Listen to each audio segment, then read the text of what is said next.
All right, good morning. It is time for us to finish the rest of chapter 1 of Night. And to remind you, we left off about halfway down page 9 after where it says a hot summer sun. That's where we stopped reading. And at this point in chapter 1, Eliezer and his family and all of the other Jews who live in Sayet, they have learned that they will be deported, but they do not know where they are going. And the kind of process for deciding who gets deported in which order has been kind of chaotic so far. So all of the Jews had to come out and just kind of stand in the street and wait until their group was told to go somewhere else. So at this point, there's a lot of sort of like waiting around, not knowing what's going to happen for Eliezer. All right, so again, we're going to pick up right here. I will read through to the end of the chapter. And then again, if you want to read on your own, that's perfectly fine. If you'd like to find a different audiobook to listen to, that's perfectly fine as well. And next week, starting with chapter 2, I will not be reading to all of you anymore unless you especially request it. So I will find a good audiobook to post on my website starting next week when we start chapter 2. And again, there are 9 chapters in this book, just so you're aware. Chapter 1 is one of the longer chapters. There are a few shorter chapters. I think the book overall is maybe 70 something pages in this edition, so it's really not very long. All right, here we go, starting with We had spent the day fasting, but we were not very hungry. We were exhausted. My father had accompanied the deportees as far as the entrance of the ghetto. They first had to go through the big synagogue, where they were minutely searched to see that they were not taking away any gold, silver, or other objects of value. There were outbreaks of hysteria and blows with truncheons. When is our turn coming? I asked my father. The day after tomorrow. At least, unless things turn out differently. A miracle, perhaps. Where were the people being taken to? Didn't anyone know yet? No, the secret was well kept. Night had fallen. That evening, we went to bed early.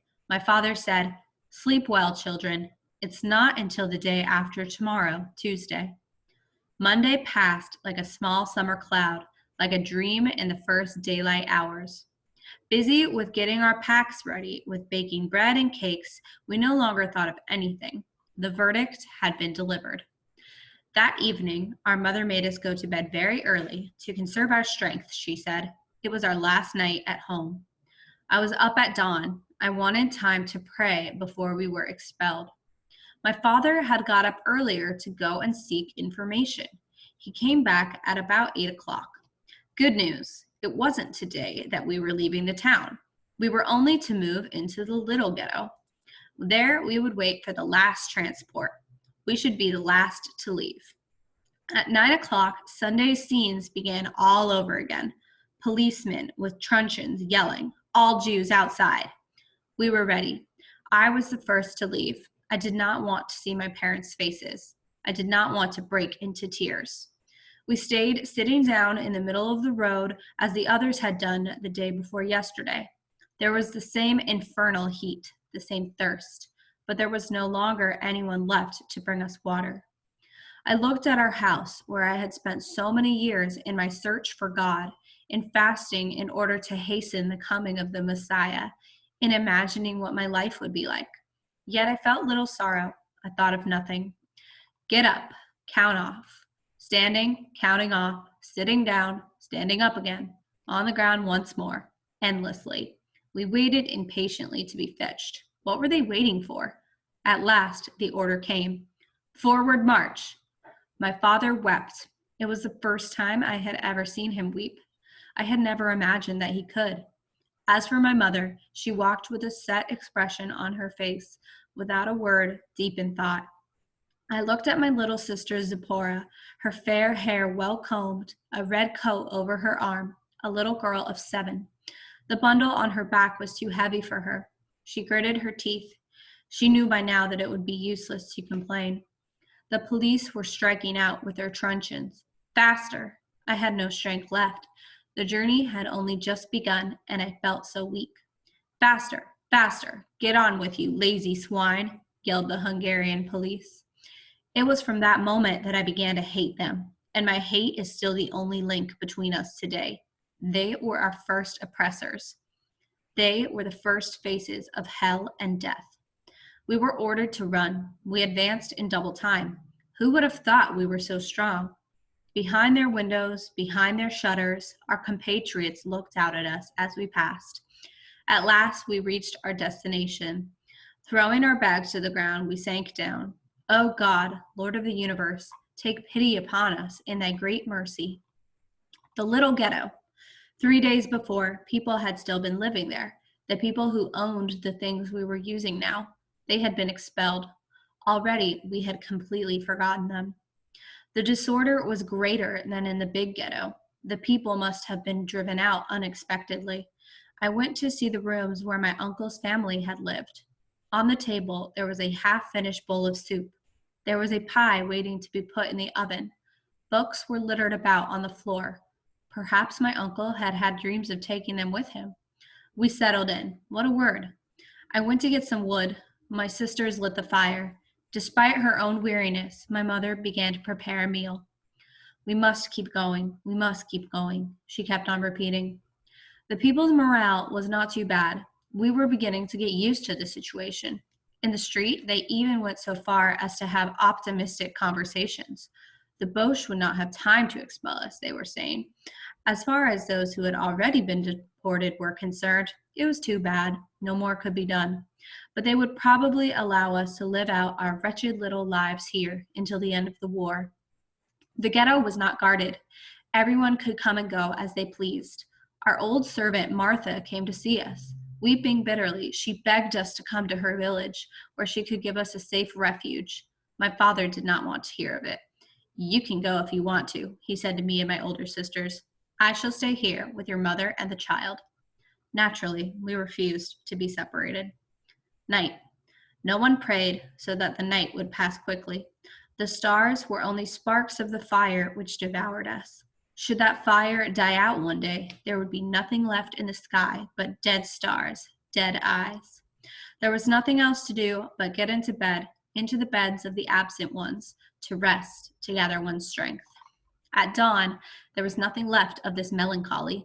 We felt as though we were on holiday. People were saying, who knows? Perhaps we are being deported for our own good. The front isn't very far off. We shall soon be able to hear the guns.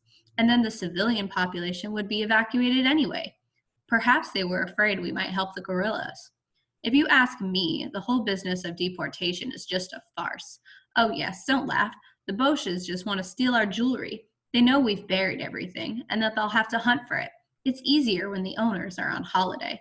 On holiday. These optimistic speeches, which no one believed, helped to pass the time. The few days we lived here went by pleasantly enough, in peace. People were better disposed toward one another.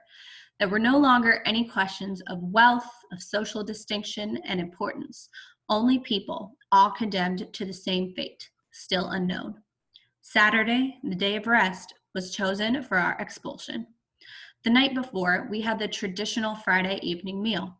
We said the customary grace for the bread and wine and swallowed our food without a word. We felt, gathered for the last time round the family table. I spent the night turning over thoughts and memories in my mind, unable to find sleep. At dawn, we were in the street, ready to leave. This time, there were no Hungarian police. An agreement had been made with the Jewish Council that they should organize it all themselves. Our convoy went toward the main synagogue. The town seemed deserted. Yet our friends of yesterday were probably waiting behind their shutters for the moment when they could pillage our houses. The synagogue was like a huge station, luggage and tears. The altar was broken, the hangings torn down, the walls bare. There were so many of us that we could scarcely breathe. We spent a horrible 24 hours there. There were men downstairs, women on the first floor. It was Saturday. It was as though we had come to attend the service. Since no one could go out, people were relieving themselves in a corner. The following morning, we watched to where a convoy of cattle wagons was waiting. The Hungarian police made us get in. 80 people 80 people in each car. We were left a few loaves of bread and some buckets of water. The bars at the window were checked to see that they were not loose. Then the cars were sealed. In each car, one person was placed in charge. If anyone escaped, he would be shot. 2 Gestapo officers strolled about on the platform, smiling. All things considered, everything had gone off very well. A prolonged whistle split the air. The wheel grind. We were on our way.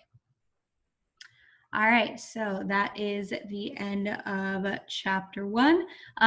As you may have noticed, some of the words kind of got messed up in this edition of the book, but again, you should still be able to mostly figure out what was going on. So again, Eleazar and his family were finally deported via these cattle wagons, which are basically just train cars that are normally meant for cattle. All right, so again, they do not know where they're going, but they are on a train to somewhere else. All right, you're gonna go ahead and answer the chapter 1, part 3 questions, and then we will be moving on to chapter 2 next week. All right, I hope you all have a good day, and I will talk to you tomorrow. Bye.